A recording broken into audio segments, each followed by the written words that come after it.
तो आज की कहानी है गौतम बुद्ध और उंगली माल की। तो आइए आज इस कहानी को सुनते हैं और उसे आज से अपने जीवन में ढालते हैं। कई सालों पहले भारत में मगध नाम का एक राज्य था। वह राज्य बहुत ही धनी था। राज्य में एक सोनपुर नाम का गांव था, जहां के लोग अपना सारा काम दिन में किया करते थे, लेकिन रात होते ही सारे लोग अपने घर के अंदर चले जाते और कोई भी रात के समय अपने घरों से बाहर नहीं निकलता था। लोग रात में इसलिए नहीं निकलते थे क्योंकि उस गांव में एक खूंखार, एक खतरनाक डाकू रहता था, जिसका नाम उंगली माल था। उंगली माल बहुत ही खतरनाक डाकू था, जो लोगों को लूट कर मार देता था। वह लोगों के बीच डर बनाए रखने के लिए मारे हुए व्यक्ति की उंगली काटकर उसका माला बनाकर पहनता था। उंगली माल मगध में एक गुफा में रहा करता था। वह जिस जंगल की गुफा में रहता था, वहां से लोग गुजरने से भी डरते थे, क्योंकि सबको उंगली माल से बहुत डर लगता था। एक दिन गौतम बुद्ध सोनापुर से गुजर रहे थे कि तभी उन्होंने लोगों को चिंतित देखा। लोगों को इस तरह से परेशान देखकर गौतम बुद्ध ने उनसे पूछा, क्या बात है? आप लोग इतने परेशान क्यों हैं? इतने डरे हुए क्यों हैं? ऐसे में लोगों ने महात्मा बुद्ध के सवालों का जवाब दिया कि हे महात्मा, यहां एक डाकू उंगली माल का बहुत ही बुरा प्रकोप है। वह लोगों को लूटकर मार देता है और उनकी उंगलियों को काटकर उसकी माला बनाकर पहन लेता है। इसलिए यहाँ के लोग डरे हुए हैं। अब आप ही बताइए, हम क्या करें? अच्छा, ऐसी बात है। अच्छा, तो ऐसी बात है, तो फिर वह उंगली माल रहता कहाँ है? महात्मा बुद्ध ने लोगों से पूछा। ऐसे में एक व्यक्ति सामने आया और महात्मा बुद्ध को बोला कि वह जंगलों में रहता है। जंगलों के अंदर एक गुफा है, जिसके अंदर उंगली माल डाकू रहता है। यह सब सुन लेने के बाद महात्मा बुद्ध उंगली माल से मिलने जंगल की ओर चल पड़े। सोनापुर गांव के लोगों ने उन्हें बहुत रोकने की कोशिश की। हे महात्मा, आप वहां मत जाइए, लेकिन फिर भी वह नहीं रुके और जंगल की ओर चल पड़े। जैसे ही वह जंगल के पास जा पहुंचे, तभी उंगली माल अपनी गुफा से निकलकर हाथ में तलवार लिए खड़ा हो गया।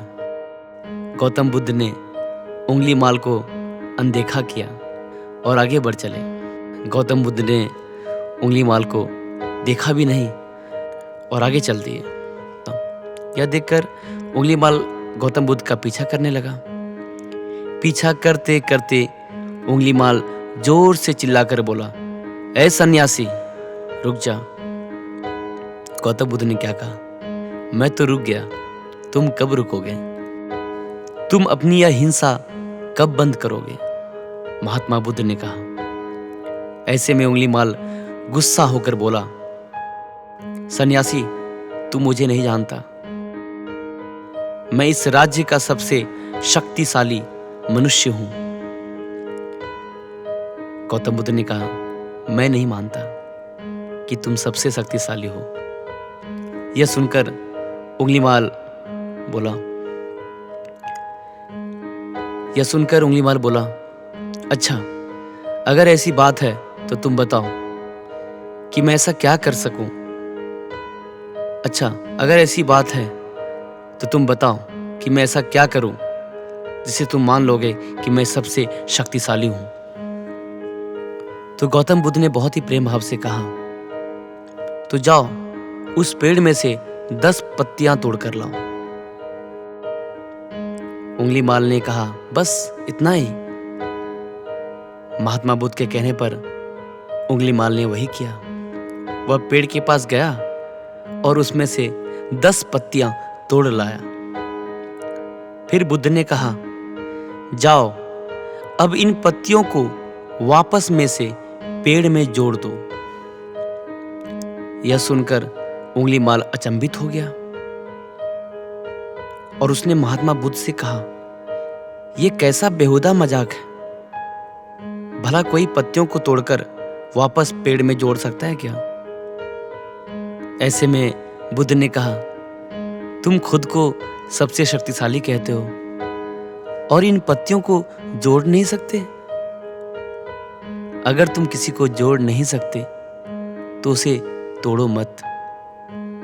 अगर तुम किसी को जीवन नहीं दे सकते हो तो उन्हें मारो मत। यह सुनकर उंगलीमाल की आंखें खुल गई। वह गौतम बुद्ध के चरणों में गिर गया और उनसे माफी मांगने लगा। इसके बाद से उंगलीमाल ने सारे बुरे काम को करना बंद कर दिया और वह महात्मा बुद्ध का शिष्य बन गया। इसके बाद उंगलीमाल ने बुरे काम को छोड़ दिया और वह महात्मा बुद्ध का शिष्य बन गया। तो दोस्तों, इस स्टोरी का मोरल क्या है? इस कहानी से हमें क्या सीख मिलती है? कि इंसान चाहे कितना भी बुरा क्यों ना हो, वह बदल सकता है। धन्यवाद। मैं अभी सूफी आता हूं फिर एक नई कहानी को लेकर। कहानी अच्छी है। अगर ये कहानी आपको अच्छी लगी तो इस कहानी को अपनों के साथ शेयर करें ताकि वो अपने जीवन में इस अच्छे विचार के साथ अपने जीवन में बदलाव ला सके।